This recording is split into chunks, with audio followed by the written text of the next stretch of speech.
దేవుని నామమున మహిమ కలుగును గాక. హల్లెలూయా. మరొక నూతన దినం దయచేసిన దేవతను వందనాలు చెల్లించుకుంటూ దేవుడి దినపు మన వాగ్దానం చదువుకుందాం. ఈ వాగ్దానం ధ్యానించుకుని మనల్ని ప్రారంభించుకుందాం. లోకములోని గనులైన వారికి కలుగు పేరుని కలుగజేసి ఉన్నాను. 2 సమయాల గ్రంథం 7:9 మాట్లాడబడింది. ఎవరిని ఉద్దేశించి దేవుడు అంటున్నాడంటే మన దావీదు గారికి ఒకప్పుడు చిన్న పని. ఏం చిన్న పని అంటే గొర్రెల దొడ్లో ఉండి కూడా ఆయన తీసుకొచ్చి ఇశ్రాయేల్ జనం మీద రాజుగా చేసి ఆయన చోటల్లా దేవుడు తోడుగుండి అతను ఎంతగానో గొప్పగా చేశాడు.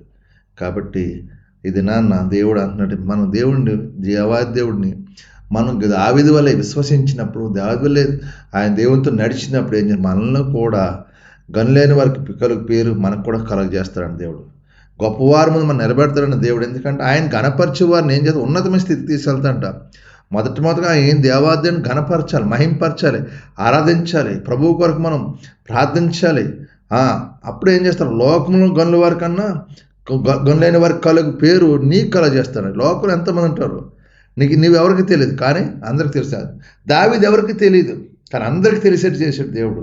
గొప్పవాడు. ఈరోజు కూడా 2020 సంవత్సరాలు అయినా కానీ ఇంకా కూడా దావీదు పేరు చెప్పుకుంటున్నామంటే ఆయన దేవుడు అంత గొప్పగా హెచ్చించాడు. అలాగే మనల్ని కూడా దేవుడి దినాన్ని హెచ్చించాలని ఆశపడతాం. మనం కూడా ఆయన చిత్తం నెరవేర్దాం. దావీదు వలె ఆయన మాటకు లోపడదాం.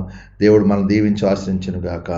గనిలేని ముందు నిలబెట్టే కృప దేవుడు దయచేయను గాక. ఆమె. నీ వాగ్దానం ప్రార్థించండి, నేను గొప్పగా దీవించను గాక. ఆమె. మీ కొరకు ప్రార్థిస్తాను, మీరు నాతో ఏకమించండి. ప్రార్థన. సర్వాధికారియు మహాగంధు పరిశుద్ధుడు కృపగల దేవా, నీకు మరొక నూతన దినం దయచేస్తూ ఈ దినమంతా నీ రెక్కల చాటును భద్రపరిచి కాచుకోడు. చేస్తున్న చేతి పనులు దీవించి వెళ్ళే ప్రతి పనుల్లో జయాన్ని విజయాన్ని తెచ్చి ఎవరికి ఎటువంటి బలహీనతలు ఎటువంటి కీడు జరగకుండా సహాయించండి. అయ్యా నీ బిడ్డలు అడుగుపెట్టే స్థలం దీవెనకరంగా ఆశ్రయం అలచండి.